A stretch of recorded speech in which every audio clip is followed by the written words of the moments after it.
Bonjour à tous. Aujourd'hui, donc, on est au 4e jour et le titre du thème de ce soir, c'est Sur le roc ou sur le sable. Dans le sermon sur la montagne, Jésus prononça donc ces mots qui nous sont rapportés dans Matthieu chapitre 7, versets 24 à 27. Ainsi, quiconque entend de moi ces paroles et les met en pratique sera comme un homme avisé qui a construit sa maison sur le roc. La pluie est tombée, les torrents sont venus, les vents ont soufflé et se sont précipités sur cette maison. Elle n'est pas tombée, car elle était fondée sur le roc.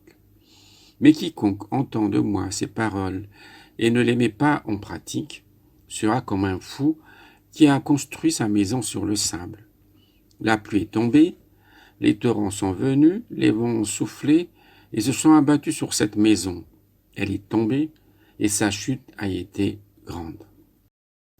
Tant de personnes prennent pour argent comptant qu'elles sont de bonnes personnes, et même des chrétiens, parce qu'elles ont adopté quelques croyances spirituelles.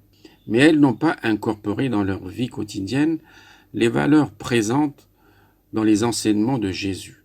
Et parce qu'elles n'ont pas réellement cru à ces principes fondamentaux pour vivre une vie reposant sur une bonne moralité, elles n'ont pas reçu la puissance et la grâce qui proviennent de l'engagement à faire ce que Dieu leur demande de faire, de manière à assurer un plus grand bonheur dans leur vie.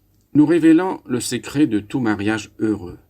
Paul, divinement inspiré, déclare dans 1 Corinthiens chapitre 13, versets 1 à 8, « Quand je parlerai les langues des humains et des anges, si je n'ai pas l'amour, je suis une pièce de bronze qui résonne, une cymbale qui retentit. Quand j'aurai la capacité de parler en prophète, la science de tous les mystères et de toute la connaissance, quand j'aurai même toute la foi qui transporte des montagnes, si je n'ai pas l'amour, je ne suis rien. Quand je distribuerai tous mes biens, quand même je livrerai mon corps pour en tirer fierté, si je n'ai pas l'amour, cela ne sert à rien. L'amour est passion, l'amour est bon. Il n'a pas de passion jalouse. L'amour se ne vante pas. Il ne se gonfle pas d'orgueil. Il ne fait rien d'inconvenant. Il ne cherche pas son propre intérêt. Il ne s'irrite pas. Il ne tient pas compte du mal. Il ne se réjouit pas de l'injustice, mais il se réjouit avec la vérité.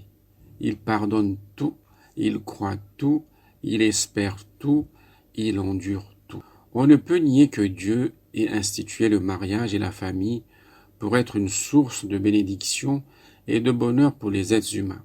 L'unité mentionnée dans Genèse chapitre 2 verset 24 était conçue pour contrebalancer la solitude ressentie par l'homme, voir les versets 18 et 20. Cette unité était destinée à être une bonne chose, mais, cependant, le mal s'efforce de détruire tout ce que Dieu a créé pour notre bien. Ce mal, alimenté par Satan, semble l'emporter aujourd'hui, avec l'aide de nombreux maris et épouses qui ont totalement oublié l'objectif de Dieu pour le mariage.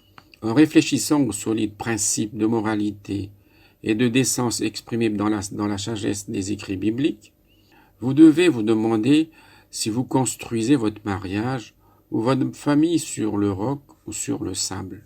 Si vous vous contentez de paroles et non d'actes, ne vous trompez-vous pas vous-même et ne passez-vous pas à côté de la joie, de la paix et des bénédictions que Dieu désire que vous trouviez dans votre mariage et dans votre vie familiale.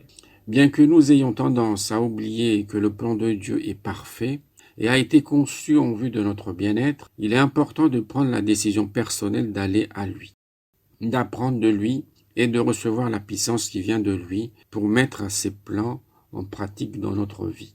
En effet, chaque crise dans le mariage et la famille est une crise spirituelle qui ne peut être résolue que par la puissance de Dieu. Lorsque vous mettez en pratique les enseignements que Dieu vous propose, vous construisez votre mariage et vos relations familiales sur de solides fondations plutôt que sur du sable.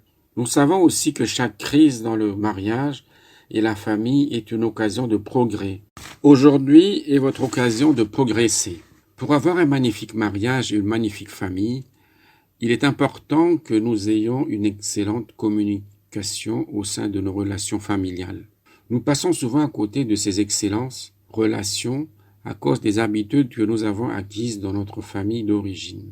Nous nous rassurons sur le plan moral en disant « Je suis ce que je suis. Aimez-moi ou laissez-moi. Je suis une bonne personne.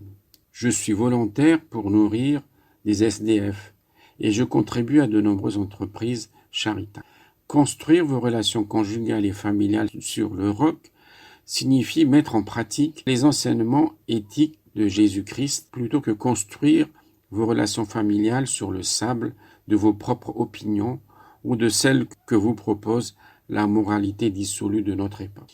Les deux questions d'aujourd'hui, donc, pour échanger avec la famille, c'est comment peut-on être conscient qu'il y a du problème au niveau du couple, des parents et ou des enfants? Et la deuxième question, qu'est-ce qu'on peut faire face aux problèmes relationnels? Merci de votre écoute et à demain. Donc, on va voir aussi donc un thème très important, comment devenir des alliés intimes.